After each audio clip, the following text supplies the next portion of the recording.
Hi friends, welcome to films to fashion. So என்ன பண்ணுறேன்னு பார்க்குறீங்களா?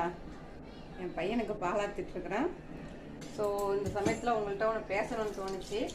ஸோ அதை பேசலான்ட்டு தான் வந்தேன். என்ன அப்படின்னாக்கா, லைஃப்பில் நம்ம எவ்வளவோ பிளான் பண்ணுவோங்க, நிறைய பிளான் பண்ணுவோம். ஆனால் நம்ம பிளான் பண்ண அத்தனையும் நடந்துருதா அப்படின்னாக்கா கண்டிப்பாக கிடையாது. ஆனால் பட் எதுவுமே நடக்காமலும் இருக்கிறதும் கிடையாது. நம்ம பிளான் பண்ணதும் நடக்கும், நம்ம பிளான் பண்ணது நடக்காமலும் போகும். ஸோ அது மாதிரி ஒரு இன்சிடெண்ட் இன்னைக்கு நான் சந்தித்தேன். ஸோ அது நடக்கலை. நான் இது ரொம்ப எதிர்பார்த்த ஒரு விஷயம் நடக்கலை. பட் அதை நான் எப்படி எடுத்துக்கிட்டேன் அப்படின்னாக்கா, அது நடக்காததுக்கு ஒரு ரீசன் இருக்கும், கண்டிப்பாக ஒரு ரீசன் இருக்கும். ஸோ லைஃப் ஒரு ஃப்ளோவில் போயிட்டுருக்கு அப்படின்னாக்கா, நீங்கள் ஒரு விஷயத்த ரொம்ப எதிர்பார்த்துட்டு இருக்கீங்க அப்படின்னாக்கா அது என்ன வேணாலும் இருக்கலாங்க.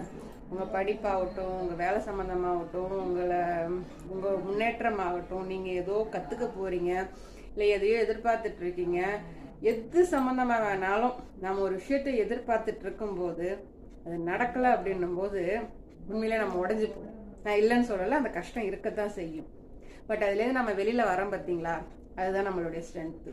ஓகே, இது நடக்கலை, ஸோ இதை விட பெட்டராக நடக்கும் அப்படின்ற நம்பிக்கை உங்களுக்குள்ள ஆழமாக வந்துச்சு அப்படின்னாக்க லைஃப்பில் நீங்கள் எது நடந்தாலும் அதை ஈஸியாக அக்செப்ட் பண்ணுவீங்க.